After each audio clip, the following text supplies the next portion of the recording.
వేల కోట్ల ఆశ చూపి మహిళను రెండో పెళ్లి చేసుకున్నాడు దుర్మార్గుడు. మహిళ దగ్గర నుంచి 28 కోట్లతో పరారయ్యాడు. తనకు ఎవరూ లేరని రెండో వివాహం చేసుకొని నగలు డబ్బులతో నిందితుడు పరారయ్యాడు. చిత్తూరు జిల్లా రాజుపేటకు చెందిన నాగమణికి 25 ఏళ్ల క్రితమే బెంగళూరుకు చెందిన వ్యక్తితో వివాహం జరిగింది.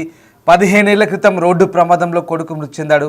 కొడుకు మృతి బాధ తట్టుకోలేక ఇటీవల భర్త దూరమయ్యాడు. దీంతో రెండో పెళ్లి చేసుకోవాలనుకుంది నాగమణి. ఓ మ్యారేజ్ బ్యూరో ద్వారా చిత్తూరు జిల్లా శేషాపురానికి చెందిన శివప్రసాద్తో పరిచయం ఏర్పడింది. తన భార్య బిడ్డలు కరోనాతో మృతి చెందారని ఫేక్ డాక్యుమెంట్స్తో నాగమణిని నమ్మించాడు శివప్రసాద్. గుడిలో నాగమణితో రెండో వివాహం చేసుకున్నాడు. ఆర్బీఐ వద్ద తనకు 1700 కోట్లు రావాల్సి ఉందని, అందుకు 15 కోట్లు పన్ను చెల్లించాలంటూ శివప్రసాద్ ఆమెను నమ్మబలికాడు. నాగమణికి చెందిన 10 కోట్ల విలువైన భూమి, 15 కోట్ల విలువైన అపార్ట్మెంట్ విక్రయించాడు. బంగారం కూడా బ్యాంకులో తాకట్టు పెట్టి డబ్బులను శివప్రసాద్ అన్నా వదినలకు ట్రాన్స్ఫర్ చేశాడు. తీరా బంగారం తీసుకురావాలని కోరడంతో అప్పటి నుంచి శివప్రసాద్ మొహం చాటేశాడు, పరారయ్యాడు.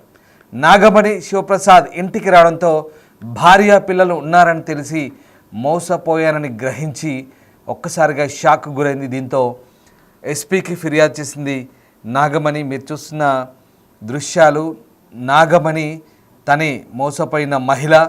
చిత్తూరుకు చెందిన ఓ వ్యక్తి ఆమెను ఘరానా మోసం చేశాడు. ఏకంగా 28 కోట్లకు కుచ్చుటోపి పెట్టాడు. భర్త పిల్లల్ని కోల్పోయిన ఆ మహిళ ఒంటరిగా ఉంటుంది. తనకు తోడు కావాలని కోరుకుంది. నీకు నేనున్నానంటూ నమ్మించాడు ఈ ఘరానా కేటుగాడు. భార్య పిల్లలున్న ఈ వ్యక్తి ఆమెను ట్రాప్లోకి దించాడు. ఓ మ్యారేజ్ బ్యూరో సహాయంతో ఏకంగా తనను నమ్మించి పెళ్లి చేసుకొని మోసం చేశాడు. ఆస్తి కాజేయాలని దురుద్దేశంతో తన భార్య పిల్లలు బతుకుండగానే కరోనాతో చనిపోయారని నమ్మించి ఓ సంపన్న వితంతువును వివాహం చేసుకున్నాడు. తర్వాత ఆమెకు చెందిన సుమారు 28 కోట్ల విలువైన ఆస్తిని అపహరించి పరారైన ఘటన ఆలస్యంగా వెలుగులోకి వచ్చింది. బాధితురాలు చిత్తూరు జిల్లా ఎస్పీ మణికంఠను ఆశ్రయించి తన గోడును వెళ్లబోసుకుంది. చిత్తూరు జిల్లా రామకుప్పం మండలానికి చెందిన నాగమణి 50 సంవత్సరాల వయసుంది. ఈమెకు బెంగళూరులో స్థిరపడ్డారు. ఆమెకు గతంలో వెంకటప్పరెడ్డితో వివాహం కాగా రోడ్డు ప్రమాదంలో కుమారుడు మృతి చెందాడు. ఆ తర్వాత కొన్నాళ్లకు అనారోగ్యంతో భర్త కూడా కన్నుమూశాడు. ఒంటరిగా మారిన ఆమె మరో వివాహం చేసుకోవాలని భావించి ఓ మధ్యవర్తిని సంప్రదించారు. ఈ విషయం తెలిసిన చిత్తూరు జిల్లా బంగారుపాళ్యం మండలం శేషాపురానికి చెందిన శివప్రసాద్ నాగమణి ఆస్తిపై కన్నేశాడు. అప్పటికే వివాహమై భార్య కుమార్తె ఉన్న శివప్రసాద్ కోవిడ్తో వాళ్ళు మరణించారని నకిలీ మరణ ధ్రువపత్రాలు సృష్టించాడు. ఆ పత్రాలను చూపించి నాగమణిని నమ్మించి 2022లో ఆమెను పెళ్లి చేసుకున్నాడు. ఆ తర్వాత ఆర్బీఐ నుంచి తనకు భారీగా నిధులు రానున్నాయని, వాటిని క్లియర్ చేయడానికి కొంత డబ్బు చెల్లించాలని నకిలీ పత్రాలు చూపించాడు. భర్త మాటలు నమ్మిన ఆమె అతను చెప్పిన ఖాతాలకు డబ్బులు బదిలీ చేసింది. ఇదే అదనుగా శివప్రసాద్ నాగమణి సంతకాలను ఫోర్జరీ చేసి బెంగళూరులోని 15 కోట్ల విలువైన భూమిని, 10 కోట్ల విలువైన భవనాన్ని కూడా విక్రయించాడు. ఆమె బంగారు ఆభరణాలను కూడా బ్యాంకులో తాకట్టు పెట్టాడు. ఓ శుభకార్యానికి వెళ్లేందుకు నగలు కావాలని నాగమణి అడగడంతో శివప్రసాద్ తప్పించుకొని తిరగడం మొదలుపెట్టాడు. అనుమానం వచ్చి అతడి కోసం బంగారుపాళ్యం వెళ్ళిన ఆమెకు అతడికి అప్పటికే భార్య కూతురు ఉన్నారన్న నిజం తెలిసి షాక్కు గురైంది. తాను మోసపోయానని గ్రహించి న్యాయం చేయాలంటూ పోలీసులను ఆశ్రయించారు నాగమణి. ఆమె ఏం మాట్లాడారు ఒకసారి చూద్దాం.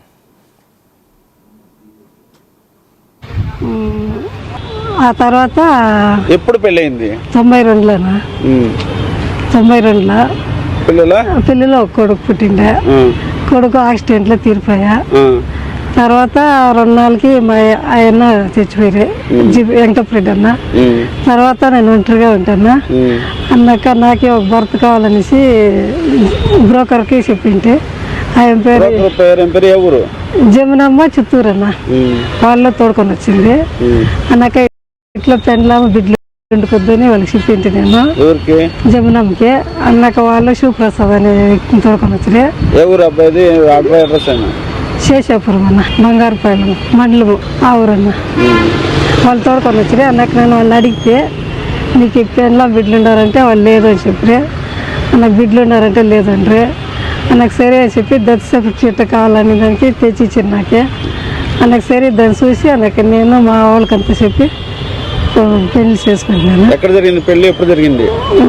22 నెల 22 సంవత్సరంలో. అదే గుట్టల్లి, బంగారు తిరుపతి గుట్టల్లిలో జరిగింది. అక్కడ జరిగిందన్న. మళ్ళీ ఏం జరిగింది? అదే అన్నక్క 2 ఏళ్ళు బాగానే ఉంటుందన్న. అన్నాక నాకు వీళ్ళ గురించి తెలిసింది. ఏం తెలిసింది అతని గురించి నీకు? అదే పెండ్లా ఉంది, బిడ్డ ఉంది అని తెలిసా. అన్నకు నేను రాణించుకోలేదు. డిసెంబర్లో పోయినాడు. అన్నకు రాని. నీకు ఏమని చెప్పి నీ దగ్గర డబ్బులు ఏమర్చి తీసుకున్నారు? నా దగ్గరనా అదే ఆర్బీని ఇంకా డబ్బులు వస్తుంది, నేను ఇస్తాను డబ్బులు అడిగిరి. నాకు నేను ఇస్తే లెటర్ చూపించాను నాకే. సరే చెప్పి నన్ను నమ్మి వాళ్ళకి డబ్బులు ఇస్తానా. ఎంత ఇచ్చినావు వాళ్ళకి? 5 కోట్లన్నా. అదే ఎట్లా ఇచ్చినావు నువ్వు? అదే జమీన్ అమ్మి తిరిగా ఇల్లు అంగళ్ళు ఉండనా, అది బాడీ వస్తా ఉండే దాన్ని అమ్మి ఆ డబ్బులు ఇచ్చిందన్న. ఎల్ఐసిలో డబ్బులు వచ్చారంటే అదంతా ఇచ్చిందన్న. ఎక్కడి నుంచి వచ్చిన ఎల్ఐసి డబ్బులు? అది కొడుకుది అన్న, కొడుకుది నాది ఉండే. ఆ డబ్బులు వచ్చిండే అప్పుడు ఇస్తే వాళ్ళకి ఇస్తామని చెప్పి తీసుకుంది. అన్నకు అడిగితే వాళ్ళు ఇవ్వలేదన్న. అడిగితే వాళ్ళు నన్ను బెదిరించరే. నాకు భయానికి నేను అక్క వచ్చి మా అక్కల ఇంట్లో రాంకుప్పం మండలంలో ఉన్నాను. అడిగితే ఇస్తాం. అదే నాకు న్యాయం కావాలని వచ్చినాను. ఎస్పీ సార్ దగ్గరికి వస్తామన్నా, నాకు న్యాయం కావాలని వచ్చినాను. ఫస్ట్ ఎప్పుడు పెళ్ళైంది? ఏ ఊరికి ఇచ్చినారు? ఆయన పేరు ఏం పేరు? బెంగళూరులో పెళ్ళయిందన్న. ఆయన పేరు వచ్చి జీబీ వెంకటరెడ్డి. ఆ తర్వాత ఎప్పుడు పెళ్ళైంది? 92లోనా. 92లో పిల్లలు ఒక కొడుకు పుట్టిండే. కొడుకు యాక్సిడెంట్లో తీరిపోయా. తర్వాత 2 నెలలకి మా ఆయన చచ్చిపోయారు, వెంకటరెడ్డి అన్న. తర్వాత నేను ఒంటరిగా ఉంటాను. అన్నాక నాకే ఒక భర్త కావాలనేసి బ్రోకర్కి చెప్పింటే ఆయన పేరు జమునమ్మ, చిత్తూరు అన్న. వాళ్ళు తోడుకొని వచ్చింది. అన్నాక ఇట్లా పెండ్లామ బిడ్డలు ఉండుకొద్దని వాళ్ళకి చెప్పింటి నేను జమునమ్మకి. అన్నాక వాళ్ళు శివప్రసాద్ అనే వ్యక్తిని తోడుకొని వచ్చింది. శేషాపురం అన్న, బంగారుపాలెం మండలము ఆ ఊరన్న.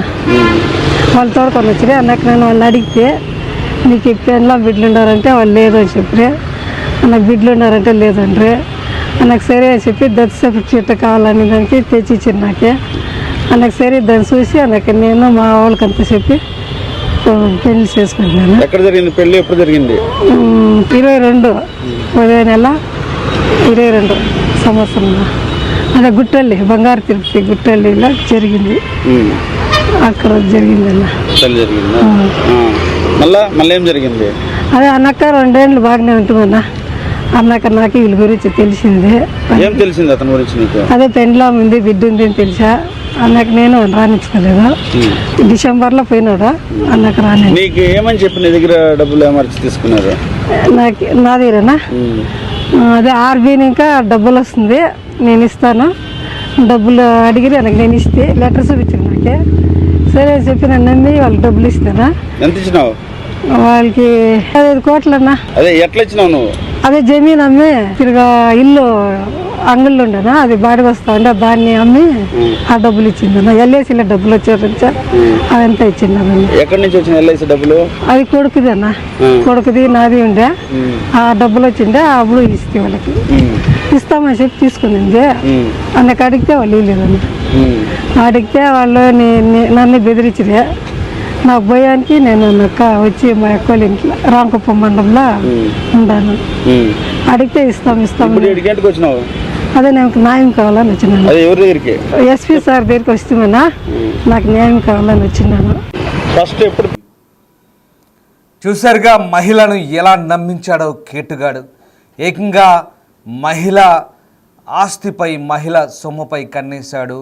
2వ పెళ్లితో నాటకానికి తెరదించాడు. ఆమెను నమ్మించి తన భార్య పిల్లల్ని కూడా తాను పోగొట్టుకున్నానని ఏకంగా డెత్ సర్టిఫికేట్ కూడా చూపించాడు. అప్పటికే తోడు లేక భర్తని పిల్లల్ని కోల్పోయిన ఆ వ్యక్తి, నాగమని ఆ వ్యక్తి బెంగళూరులో ఉంటుంది. ఆస్తి పరురాలని తెలిసిన ఆమెను సంప్రదించాడు శివప్రసాద్ అనే వ్యక్తి.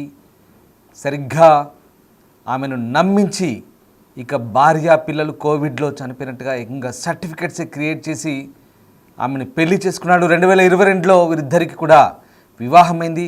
ఇక అప్పుడే అసలు కథ మొదలుపెట్టాడు. తన పథకానికి అప్పుడే వ్యూహరచన చేశాడు. ఏకంగా ఆర్బీఐ నుంచి ఇతగాడికి 1700 కోట్లు రావాలంటూ నమ్మబలికాడు. ఆ పెళ్లి ఫోటో ఒక్కసారి స్క్రీన్పై మనం చూస్తున్న ఫోటో, అది నాగమణి. ఈ కేటుగాడి పేరు శివప్రసాద్, చిత్తూరు జిల్లా రాజుపేట మండలానికి చెందిన శివప్రసాద్. ఏకంగా 1700 కోట్లు రిజర్వ్ బ్యాంక్ నుంచి 1700 కోట్లు రావాలంటూ ఆమెకు బురిడి కొట్టించిన పరిస్థితి. నమ్మిన ఆమె ఏకంగా అతనికి నగదు ట్రాన్స్ఫర్ చేసింది. తర్వాత ఆమె వ్యవసాయ భూమి అమ్మి 10 కోట్లు, బెంగళూరులో ఉన్న ఇల్లు అమ్మి 15 కోట్లు. ఈ రకంగా తొలుత 3 కోట్లు నగదు అతడి అన్న వదిన అకౌంట్లో వేయించాడు. తర్వాత 10 కోట్ల భూమి, వ్యవసాయ భూమి అమ్మించాడు. 15 కోట్ల బెంగళూరులో ఉన్న భూమిని నమ్మించాడు. మొత్తం 28 కోట్లు. అలా ఇలా నమ్మించావురా బాబు, మామూలు కేటుగాడి కాదు. అసలు నమ్మిన ఆమెను కూడా అనాలి. నిజంగా 28 కోట్లు ఆర్బీఐ నుంచి 1700 కోట్లు వస్తాయంటే ఈ రోజుల్లో నమ్మొచ్చా? నమ్మడం ఆమె తప్పు కూడా. జరిగింది మోసం చేయడం ఒక ఎత్తు అయితే మోసపోవడం ఇంకో ఎత్తు. ఇది జరిగిన తనతో బెంగళూరులో ఉంటున్న ఆమె తోడును లేక తోడు కోల్పోయి భర్తను పిల్లల్ని కోల్పోయి ఆమె వారి కోసం ఒక తోడు కావాలని ఒక మ్యారేజ్ బ్యూరోని ఆశ్రయించింది, మధ్యవర్తిని ఆశ్రయించింది. తిరిగి మధ్యవర్తి ఆ వ్యక్తిని సంప్రదించడంతో ఈ శివప్రసాద్ అనే వ్యక్తి ఒక్కసారి ఆమె జీవితంలోకి ప్రవేశించాడు.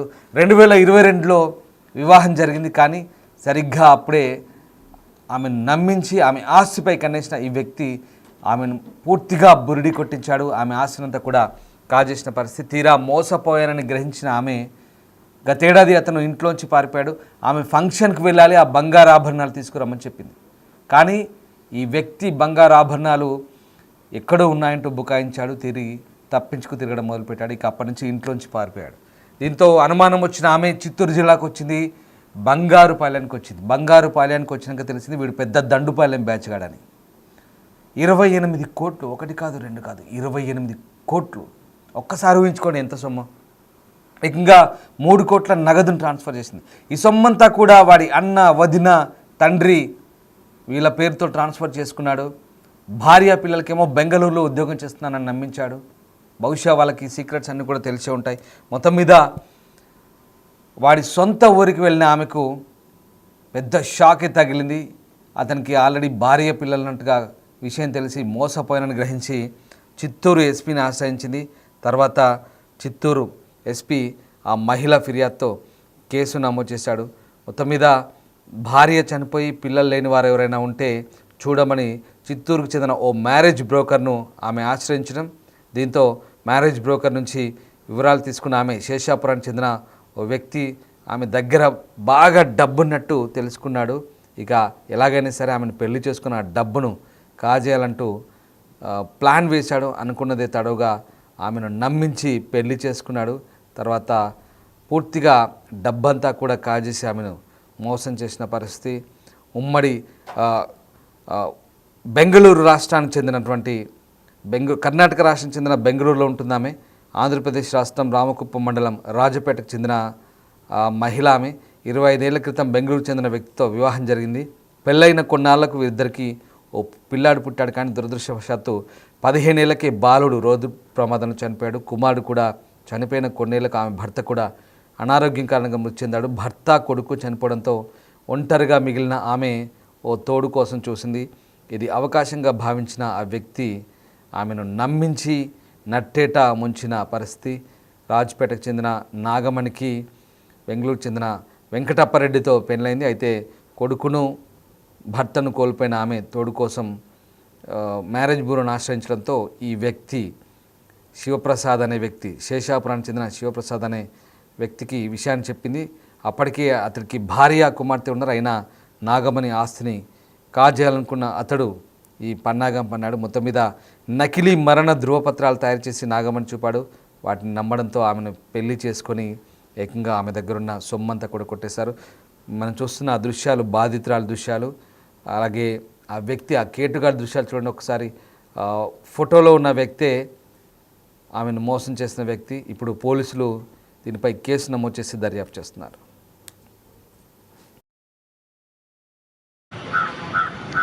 పండి లోపల పండి.